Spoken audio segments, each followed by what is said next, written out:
사도행전 2장 44절부터 47절까지 보겠습니다. 앞에 보시면은 나와 있습니다. 사도행전 2장 44절. 자, 한 목소리로 합니다. 시작.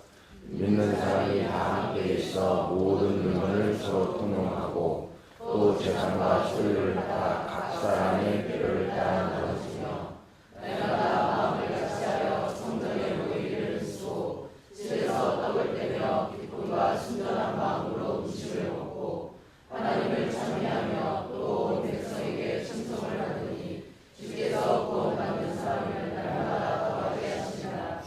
아멘.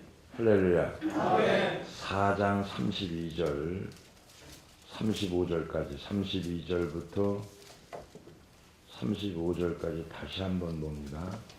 4장 32절로 35절까지 함께 합니다. 시작. 믿는 이가 하나님과 한 뜻이 되어 모든 물건을 서로 통용하고 자기 재물을 조금이라도 자기 것이라 하는 이가 하나도 없더라. 사도들이 큰 권능으로 주 예수의 부활을 증언하니 우리가 큰 은혜를 받아 그 중에 가난한 사람이 없으니 이는 밭과 집 있는 자들 팔아 그 한 것의 값을 가져다가 사도들의 발 앞에 두매 그들이 각 사람의 필요를 따라 나누어 주시라. 아멘. 할렐루야. 아멘. 옆에 사랑하고 인사합시다. 주의 이름으로 사랑하고 축복합니다. 한번 해보면 괜찮아요. 주일학교 애들은 시키는 대로 하는데 좀 나이 드셨다고 안 하는데 해보세요. 괜찮아요. 옆에 사랑하고 축복합니다. 자 보세요. 우리가 오늘 사도행전의 기록을 보면은 초대교회 성도들은 그 삶 자체가 말씀이었어요. 그리고 그 말씀 자체로 자체가 몸으로 이렇게 체험이 되고 체험하고 경험하면서 전도를 많이 했다라는 이 기록이 성경에 나와 있고, 그러다 보니까 2장 47절에 구원받는 사람이 날마다 많아지더라, 더하게 하시더라 그랬어요. 신앙생활이라고 하는 것을 다시 되짚어 보면은 머리로만 생각하고 머리로만 행하는 신념이 신앙생활이 아니고요.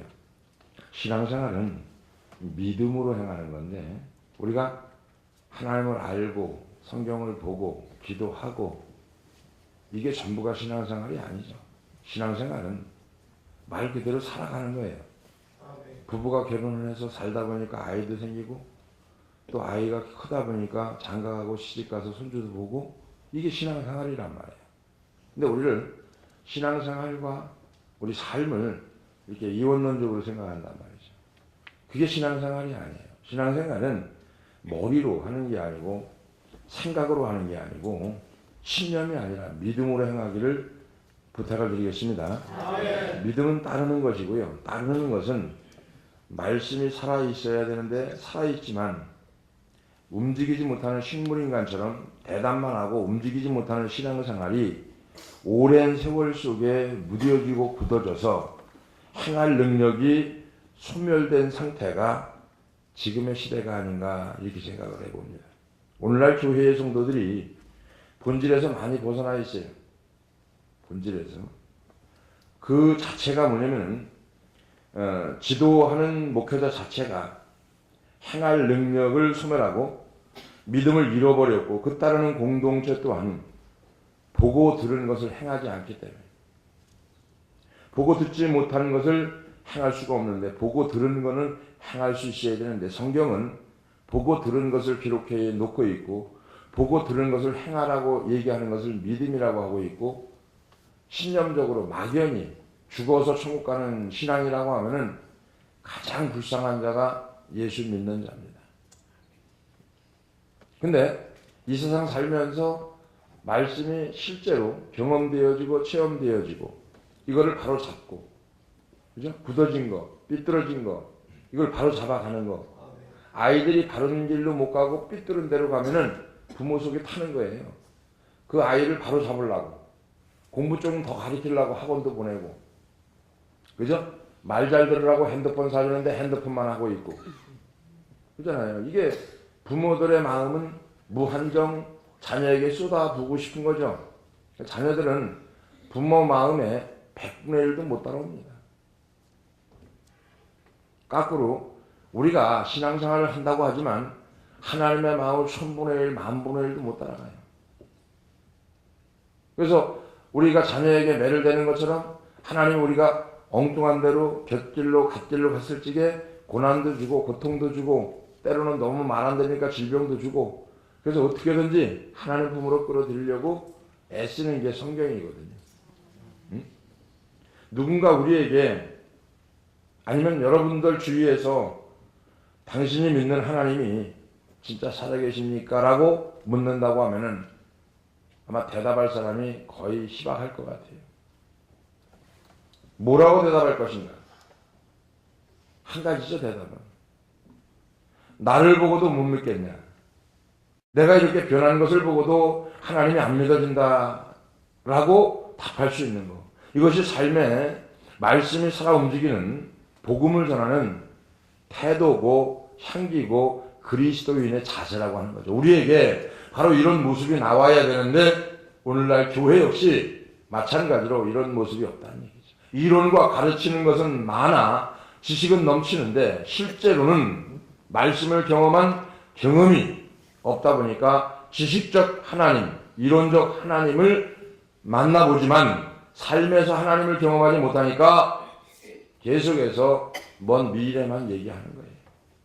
예수 믿으면 천국 갑니다.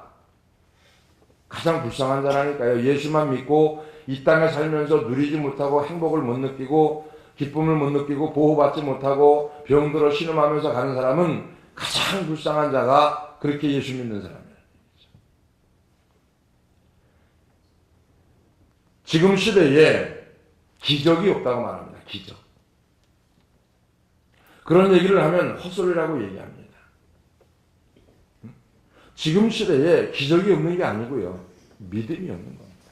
마지막 때에 내가 믿음을 보겠느냐 말씀한 것처럼 2000년 전이라고 생각하는 사람, 자기 자신의 신념에 고정되어서 하나님을 믿지 않는 시대에 살고 있음에도 불구하고 하나님이 기적을 못 베푼다라고 생각합니다. 교회가 성경 위에 있다 보니까 그러니까 먼 옛날 이야기처럼 도덕적 신앙 서적처럼 말씀을 대하는 지금의 시대를 보면 가슴이 아플 수밖에 없죠. 주님은 직접 삶 속에 영혼을 사랑하고 주님을 믿는 믿음 위에 고쳐주시고 치료해 주시는 문제들을 또한 해결해 주시고 사건을 해결해 주시고 할렐루야. 아멘. 예수님보다 앞서서 천국이 가까이 올 것을 전파하며 예수님의 길을 예배했던 세례 요한이 주님에 대해서 잠깐 의심을 가진 적이 있었습니다. 예수님께 물어보는 장면이 나오는데 마태복음 11장 2절 3절이 그 말씀입니다.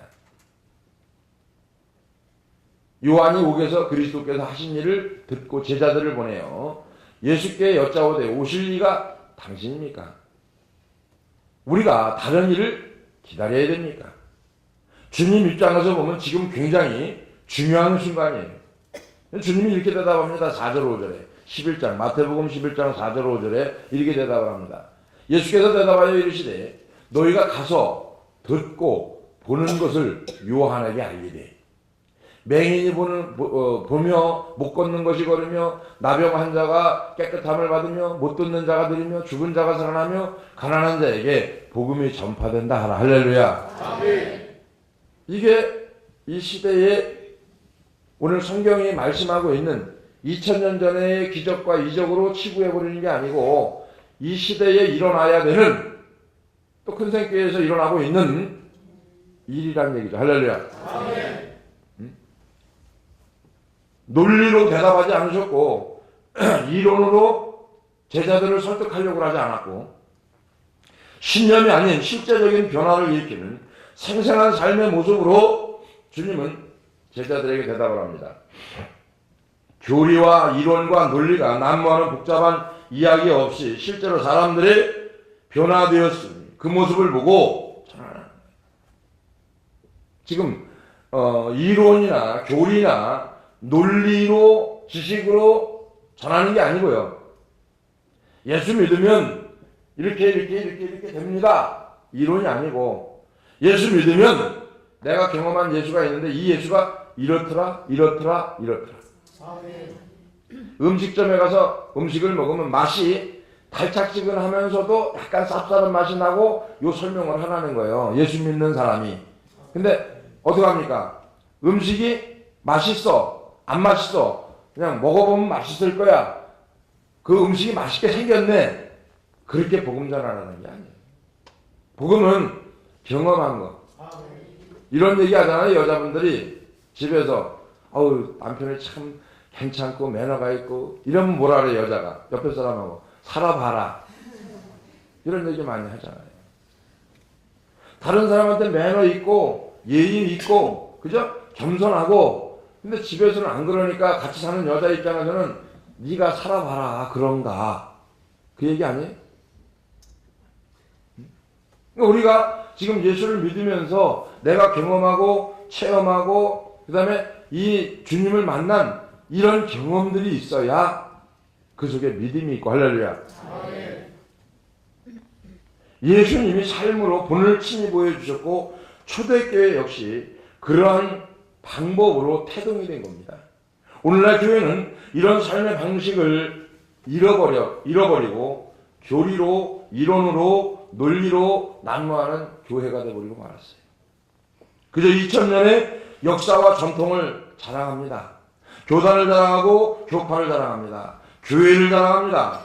잘 다듬어진 교리를 내보이기 바쁜 딱딱한 공동체, 지식과 학식을 자랑하는 공동체, 논리를 앞세우는 공동체로 변질되고 말아버린 겁니다. 그렇기 때문에 복음 전파에 책임을 지닌 오늘날 교회가 당면한 과제는 이론과 지식을 버리고 신념체계의 기독교가 아닌 삶의 방식으로서의 기독교의 이미지를 개선을 해줘야 된다. 할렐루야. 아멘. 이게 힘든 거예요. 살던 습관을 버리고 새로운 세계로 들어가는 거 이거 힘든 겁니다. 이해가 안 되는 거죠. 받아들이질 못하는 거죠. 왜? 지금 삶의 방식을 털어버려야 되는데 우리가 육신적으로 살아왔던 방법을 청산해버려야 되는데 안 되는 거예요. 이거를 버릴 수가 없어서 새로운 세계, 새로운 이 세상을 못 가는 거죠. 우리가 지금 곰곰이 생각해 보면은 십자가의 본질부터 회복되어야 되는데 십자가의 본질은 뭡니까? 처음 마음으로 돌아가야 되는데 그 누군가 위에서가 아니라 내가 스스로 선택하고 스스로 돌이키고 스스로 선택이 필요한 이 시대라고 하는 거죠. 무엇을 선택하든지 우리가 선택하는 거예요. 자기 선택은 자기가 책임을 지는 거예요. 그 선택은 누구에게 전가시킬 수 있는 부분이 아닙니다. 그 선택은 내가 해야 되는 일이고 내가 책임을 져야 되는 일이고 그 선택에 대해서는 잘잘못을 떠나기 이전에 가리기 이전에 먼저 내가 습득을 해야 된다는 거예요. 여러분 옷을 입고 있는 그 옷도 누가 선택한 거 아니에요. 여러분 스스로가 선택을 하고 여러분 스스로가 좋아서 여러분 스스로가 여러분 취향에 맞기 때문에 사 입은 거예요. 그죠?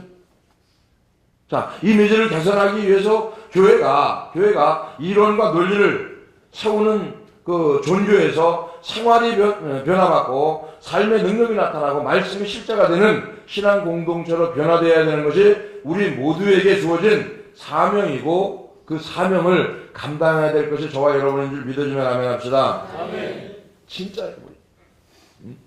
그래서 에베소에 보면 말씀을 통해서 교회가 더 이상 신념이 아닌 삶에서의 믿음을 추구하는 공동체로 거듭나기 위해서 우리가 추구해야 될 과제를 얘기합니다. 에베소 2장 19절에 보니까 그러므로 이제부터는 너희는 외인도 아니요 나그네도 아니요 오직 성도들과 동일한 시민이요 하나님의 권속이다. 자녀된 권리가 있어요. 막연히 그럴 거야. 우리 엄마는 좋아. 우리 아빠도 좋아. 부자야. 잘 살아. 멋있어. 근데 자녀가 그런 얘기만 하면서 자기의 권리를 주장 못한다고 하면은 그건 바보 아니면 헛똑똑이겠죠. 그죠? 우리 그렇게 살고 있어요. 신앙생활을. 그러니까 지금 교회를 보면은 답답한 부분이 그런 부분이에요. 교회의 사명은 한 가지입니다. 영혼 구원. 영혼 구원하기 위해서 선교하는 거예요. 선교는요, 이유도 없이, 그죠? 내색하는 것도 없이, 드러나는 것도 없이, 오른손이 하는 거 왼손이 모르게 그냥 하는 거예요. 그가 고맙다고 하던, 고맙다고 안치 하던, 안 하던 하던 관계없이 그냥 베푸는 거예요. 뭐를 위해서? 복음을 위해서. 할렐루야. 아멘. 한국에 복음이 그렇게 들어온 거예요. 아멘. 응? 가장 먼저 이제부터는 주 안에서 하나됨을 지향하는 공동체, 그로 거듭나게 되어지기를 주의 이름으로 축원합니다. 오늘날 교회는 이방인이 없는 거죠. 나그네도 없어요. 객도 없어요. 모두가 다 가족 공동체의 특권을 누리고 살아가기를 주의 이름으로 축원합니다. 오늘날 교회 안에서 우월 의식을 가지고 있으면 안 되죠. 우월 의식을 가지고 있었던 유대인, 그리스도인들처럼 과시하며 나서는 사람들이 있는가 하면은 과거 이방인들이나 외인들처럼 주눅 들고 소외받은 사람들이 여전히 존재하고 있다는 거예요. 이 공동체 안에는 잘난 사람도 있고요. 유대인들처럼. 또 주눅 들어서 소외되고 있는 사람들도 있고요. 그죠? 자, 보세요. 우리 교회가 온전히 하나 되기 위해서는 가진 자가 없는 자 편에 서서, 고난 있는 자가 고난 없는 자 편에 서서 양보하는 분을 삶으로 보여줘야 되고, 물론 쉽지 않습니다. 그러나 몸부림이라도 쳐야 되는 것이 삶으로 나타나는 모습이 보여져야 된다는 거죠. 그 결과가 뭡니까? 에베소 2장 13절의 결과인데, 이 부분이죠. 이제는 전에 멀리 있던 너희가 그리스도 예수 안에서 그리스도의 피로 가까워졌느니라. 뭘로 가까워졌어요? 그리스도의 피로 가까워졌어요. 자, 이 말씀처럼 진정한 하나됨을 이룰 수 있게 되는 것. 그게 뭡니까? 예수 그리스도의 피. 그런가 하면 우리는 예수님의 중심의 공동체를 지향해야 되는데, 예수님이 교회의 기초가 되시는 분이기 때문에 2장 20절에 보니까 너희는 사도들과 선지자들의 터 위에 세우심을 입은 자라. 그죠? 예수께서 친히 뭐가 됐다고요? 모퉁이 돌이 되셨느니라. 여기서 사도 바울은 친히 모퉁이 돌이 되셨다라고 가르치고 있는데, 모퉁이 돌을 이해하려면은 그 당시에 건축의 구조를 알아야 됩니다. 당시 건축할 때 모퉁이 돌은 바닥과 이 중심 기둥을 더 나가서 건물 외곽 벽면을 이어주는 역할을 하는 거죠.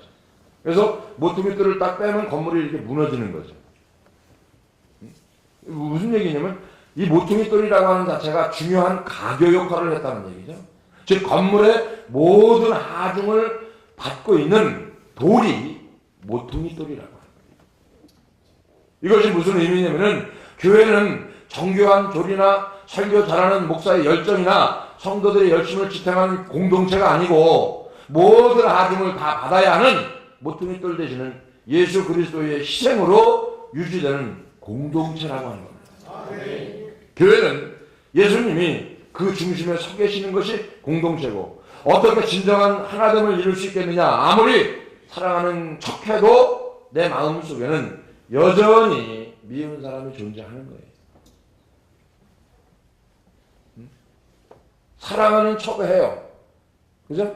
뭐 하는 척 해요. 예배 드리는 척 해요. 그래서 이 속에는 뭐가 있어요? 여전히 내 속에는 뭔지 모르는 미워하는 감정, 미워하는 사람이 있습니다. 나와 마음이 맞지 않고 기질이 다른 사람에게 마음을 여는 일은 말처럼 쉬운 게 아니에요. 가장 힘든 게 뭐냐면 이거예요. 어떤 게 가장 힘드냐면은 그런 거죠. 마음을 여는 거. 이 마음이 맞지 않는 사람하고 얘기하고, 마음이 맞지 않는 사람하고 말하고, 마음이 맞지 않는 사람한테 얘기하는 거. 이거 굉장히 어려운 거예요. 이게 공동체예요. 그래도 뭐합니까? 공동체니까. 모퉁이 돌 대신 예수 그리스도가 있으니까 그분 때문에 마음을 열기 싫어도 열어야 되고, 말하기 싫어도 말해야 되고, 그죠? 이게 돼야 돼요. 이게 공동체라는 거예요. 하나됨이라고 하는 것은 우리 실력으로 이룰 수 있는 게 아닙니다. 그것은 바로 예수 그리스도 안에서 그리스도의 피로 가까워진 것만 가능하다는 거죠. 이거를 2장 13절에 이제는 멀리 있던 너희가 그리스도 예수 안에 그리스도의 피로 가까워졌느니라. 성도들끼리 함께 모여 운동하고 교제한다고 해서 그 교회의 하나됨이 이루어지는 것이 아니고요. 화려한 체육대회나 친정 모임을 한다고 해서 교회가 하나 되는 게 아니고요. 교회 안에서 예수 그리스도의 보혈이 자리 잡고 있을 때 비로소 하나 된다. 할렐루야. 아멘. 에베소 2장 16절이 그 말씀입니다. 자, 또 십자가로 이 둘을 한 놈으로 하나 됨과 화목하게 하려 하심이라. 원수된 것을 십자가로 소멸하시고.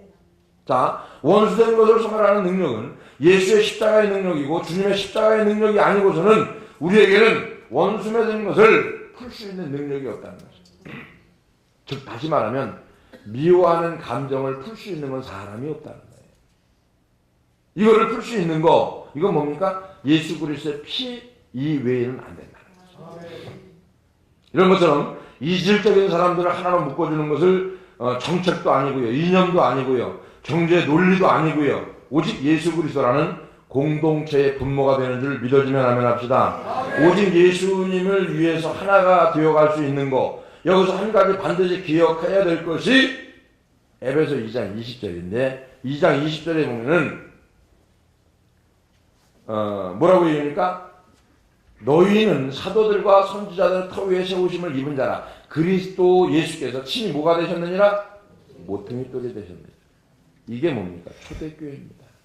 이게 사도행전 아까 본문을 읽어드리고 여러분이 같이 봉독한 2장 4장 이게 이 에베소 교회의 핵심이고 본질이고 초대교회의 공동체의 역할을 감당하는 거예요.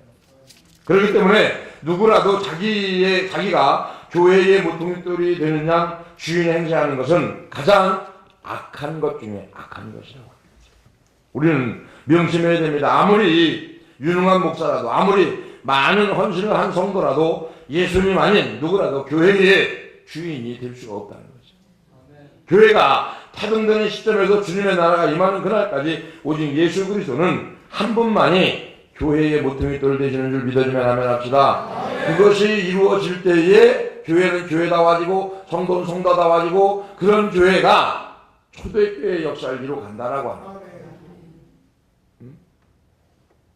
오직 그분만이 가장 소중한 교회의 주인이시라는 거죠. 큰샘교회의 주인이 내가 될 수 없다는 얘기예요. 여러분이 될 수 없다는 거예요. 오직 큰샘교회의 주인은 모퉁이돌 대신 예수님이 주인인 줄 믿어주면 하면 합시다. 예수님을 내 입맛대로 변형시킬 수 없는 분이라는 거예요. 우리는 예수님을 신앙생활하면서 내 입맛대로 재단합니다. 그죠? 내 입맛대로 믿으려고 합니다. 내 입맛대로 가려고 합니다. 우리는 예수 그리스도에 대해서 둘 중 하나를 선택할 수밖에 없는 거예요. 버리거나 취하거나 따라가거나 따라가지 말거나 천국 가거나 지옥 가거나 선을 가거나 악을 가거나 둘 중에 하나는 중간은 없습니다. 교회 안에 보면은 믿음이 좋은 사람처럼 믿음이 덜 좋은 사람처럼 있는 것처럼 보이지만 엄밀히 말하면 딱 둘 중 하나입니다. 예수님을 내 인생의 주인으로 취한 사람 하나고요. 그 다음에 예수님을 내 인생의 주인으로 취한 사람 하나, 예수님을 내 인생의 주인으로 모시지 않는 사람 딱 둘 중에 하나입니다. 여기 앉아있는 여러분 마찬가지예요. 예수님에게 미쳐서 예수님을 내 주인으로 모시고 살아가는 사람이 있는가 하면은 그죠? 모양만 가지고 따라가는 사람이 있어요. 주인이 물질인 사람이 있고요. 주인이 예수님인 사람이 있어요. 우리는 이렇게 얘기합니다. 주님을 위해서 돈을 번다는 거예요. 그렇게 얘기하는 사람 치고 헌금하는 사람 없어요. 그 사람한테 주님이 야 오늘 본문 말씀처럼 사도들 발 앞에 다 갖다 놓고 나눠 먹자 그러면요. 옆에 사람하고 인사합니다. 미쳤어요. 이런 얘기 한다니까.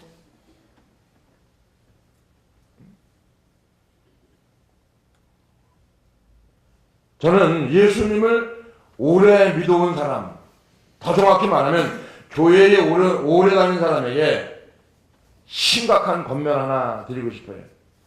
무슨 얘기냐면 옆에 사람하고 예수님 잘 믿기 바랍니다. 예수님 진짜 믿길 바랍니다. 이론으로 논리로 교리로 예수 믿지 말고요. 정말 예수님 잘 믿어야 됩니다. 교회를 아무리 열심히 다녀도 예수를 믿지 않으면 아무 소용이 없는 거죠. 예수를 믿는 것은 나의 삶의 주인으로 취하거나 버리는 것들 중에 하나입니다.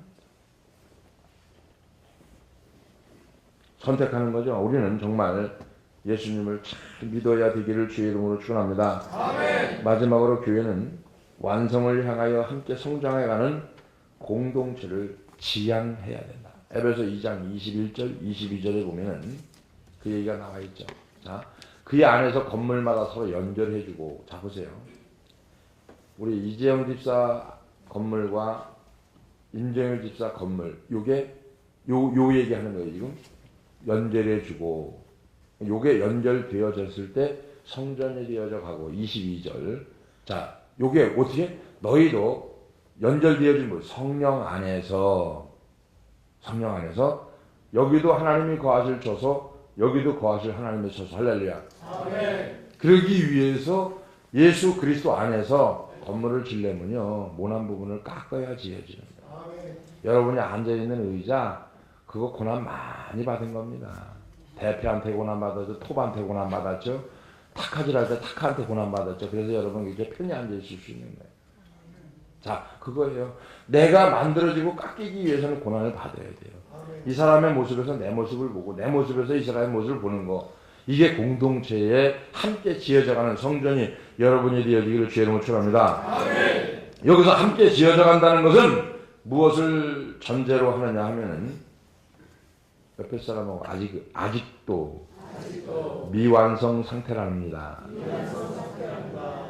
무슨 얘기냐면 성도들이 완성된 게 아니고요, 미완성됐다. 완벽하지 않다는 거예요.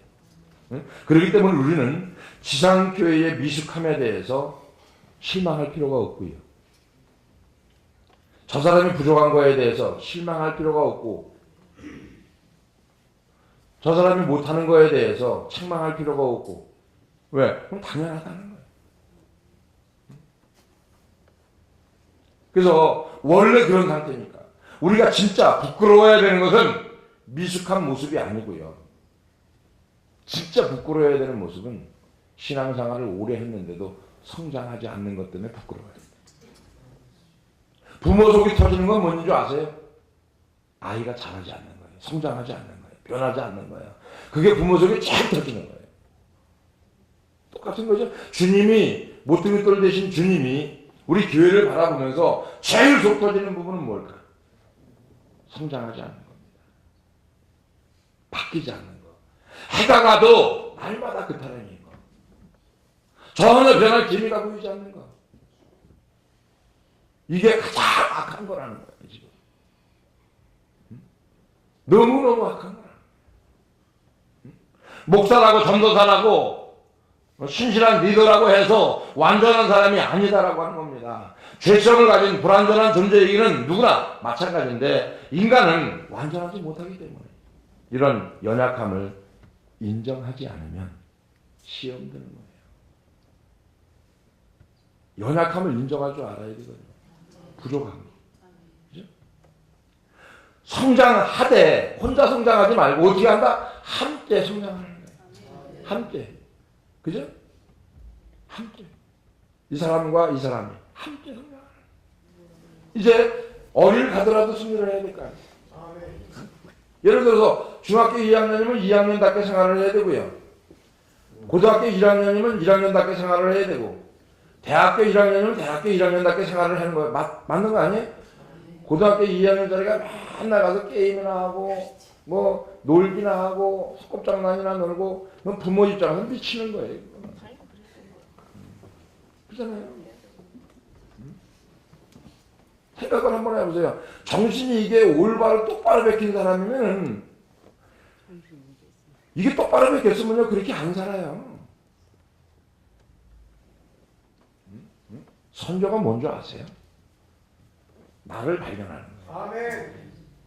뭐 도와주는 것도 좋은데 우선 나를 알아야 될까요? 아멘. 내가 건강해야 될까요? 아멘. 스마트폰 100만 원짜리 갖고 다니면서 껍적껍적 대지 말고, 그 100만 원이면 거기서 1년, 아니에요, 3년 먹고 살아요. 100만 원이면 3년 먹고 산다는 거예요. 100원을 벌라고 100원. 100원을 벌라고 하루 종일 뜨거운 땡볕에 40도 되는 더위에 2,000원, 3,000원을 벌라고 2,000원을 벌라고 뒤집어 써갖고 아침 새벽 6시부터 밤 오후 6시까지 하루 종일 얼마 벌라고? 2,000원, 3,000원 벌라고. 너무 호화롭게 사는 거예요. 진짜 호화로운 거예요, 대한민국. 경제는 성장이 됐는데 사람은 성장이 안 됐어. 경제는 막 엄청나게 막 선진국이야. 근데 인격이 후진국이야, 인격.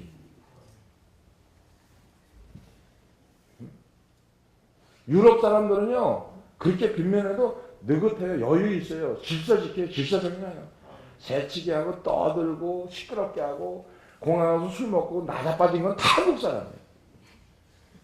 창피해 죽겠어요.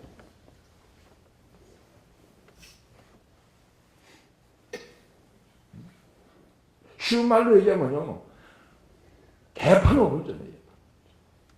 경제는 성장이 돼서, 그죠?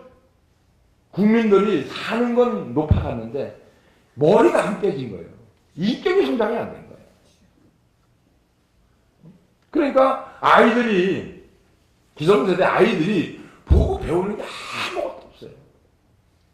지금 우리 중고 청년부 아이들 나라 맡겨놓으면요, 지금 30대 나라 맡겨놓으면 나라 말아먹습니다. 그러니까 구간이 명간이라고 정치하는 사람들이 못 넣는 이유가 그런 것 같아요. 제가 보면은 못 넣는 이유가, 정치는 정치를 잘 모르는데 못 넣는 이유가 너희들 나라 맡겨놓으면 말아먹으니까 내가 못 넣는다 이거예요.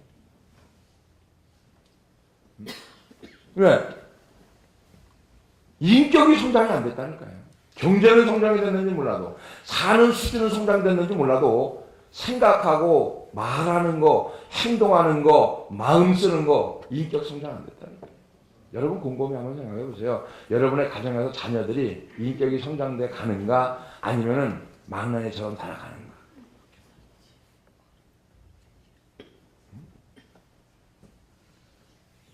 자녀를 화초 안에 키우는 거예요. 우리 안에. 여기 나가면 큰일 나는 거예요. 큰일 나는 거예요.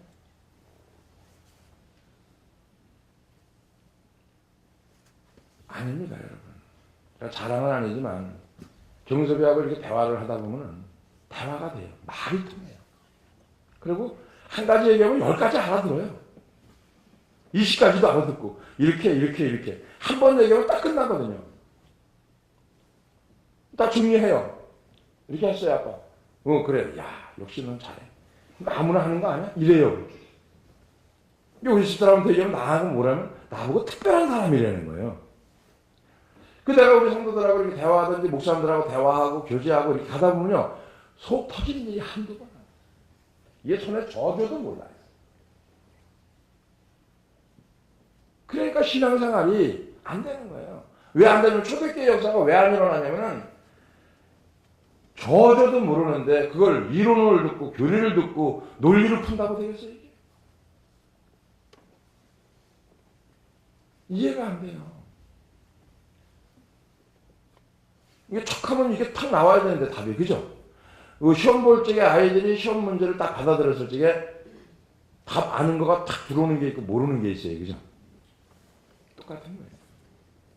살아가면서 우리가 똑똑하다는 게 아니고요, 주님 안에 들어와서 지혜를 받으면, 주님하고 함께 살아가는 어떤 이게 되면은요, 공동체 형식이 되면은요, 따라다 지혜 생기고 지식이 생기고. 그러니까 세상 지식, 배우는 지식 얘기하는 게 아니고요, 성경적 지식 말하는 거고요. 지혜는 하나님 주신 지혜 말하는 거고요. 할렐루야. 그러니까 공동체가 성장한다고 하면은 개인도 성장을 해야 되고요. 21절 말씀처럼 건물 전체가 함께 연결돼서 거룩한 성전으로 자라가야 되지만, 또한 22절 기록된 것처럼 그 구성원인 성도 한 사람 한 사람이 함께 성장해 가야 되고요. 서로를 용납해주고 기다려주고 서로의 눈물을 닦아주고 함께 성장하는 거, 이게 교회의 공동체라는 겁니다. 믿어지면 아멘 합시다. 교회에서 서로 연결되어 가는 것처럼 성도들이 하나님을 경험하는 것은 이론이나 교리로 믿는 하나님이 아니라 임재 가운데 만나주신 하나님을 경험하고 체험하면서 회복되고 마음과 그죠? 이런 것이 치료되는 거죠. 그러기 위해서 어떻게 합니까? 허리가 치료되고 할렐루야. 그죠? 이런 경험을 통해서 어떻게 합니까? 하나님을 다시 만나는 거죠. 지금 저희 교회에서 일어나고 있는 일. 하나님을 실제적으로 만나는 역사. 할렐루야. 자기가 만나야 돼. 만나야. 평양감사도 지시름은 그만이라는데 주님을 만나지 않으면 신앙생활 올바로 못해요. 그냥 좋으니까 뭐 이러니까 저러니까 그게 아니라는 얘기죠. 살아계신 하나님이 주시는 회복을 경험하고 그런 사람들에게 찾아온 하나님의 은혜를 두 갈래로 나눕니다. 하나는 누구도 도와줄 수 없을 때 인격자로 찾아와 주신 하나님의 은혜라고 하는 겁니다. 자 보세요. 힘들고 어렵고 내 마음 못 알아주고 할 때에 인격자로 주님이 그 사람에게 찾아와 주신다. 그래서 주님을 경험하는 거죠. 그러니까 그걸 말로 표현이 안 돼 이거는. 친히 성도들을 만나주시고 위로해주시고 치료해주시고 평안과 안식을 주시는 능력을 보여주심으로 인해서 그런가 하면 또 하나의 은혜는 함께 모여 눈물로 기도하고 사랑하고 같이 한 마음으로 진심으로 기도하는 눈물의 기도 그런 것들이 기적을 이루어낸다는 거야. 할렐루야. 아멘. 그래서 마가다나 방에서 120명이 모여서 눈물로 부르짖고 간구하고 모여서 공동체가 이루어졌을 때 그 다음에 초대교회 역사가 일어나기 시작을 한 거예요. 이거를 지금 병행하고 있는 게 저희 교회입니다. 그러니까 기도가 있음으로 인해서 하나님의 그 개인을 직접 만나는 역사가 일어나는 거고요. 개인을 직접 만난 사람들이 또 그 공동체에 들어와서 자기가 경험한 예수를 증거하는 거고. 할렐루야. 아멘. 그러다 보니까 보세요. 은혜 받고 변화 받아서 얘기해요. 이해 못해요. 요즘 사람들은 이렇게 얘기해. 옆에 사람하고 너 미친 거 아니야? 너 잘못된 데 빠진 거 아니야? 그거 이상한 거 아니야? 교회는 이론으로 가야 되고 논리로 가야 되고 이해가 돼야 되는데 그거 하는 거 아니야? 그러니까 성경을 자기 머릿속에 집어넣는 거예요. 하나님을 자기 IQ 속에 집어넣는 거예요. 자기 인생도 지 인생 똑바로 못 살면서 하나님을 창조주시 되신 하나님을 자기 지식으로 집어넣는 거예요. 이게 무서운 현상 아닙니까? 연약한 성도, 상처받은 성도가 찾아올 때 영으로는 살아계신 하나님의 친히 위로해 주심을 경험하고 육으로는 교회의 구성원들이 따뜻한 마음과 눈물의 기도로 위로해주고 보듬어주는 바로 그것이 교회라는 것입니다. 할렐루야. 아멘. 저는 이렇게 결론을 내리고 싶어요. 우리는 영혼들을 향해 이론과 교리로 다가가서 마음을 열 수가 없습니다. 우리는 우리가 받았던 은혜를 가지고 그들의 삶에 다가가야 된다는 얘기죠.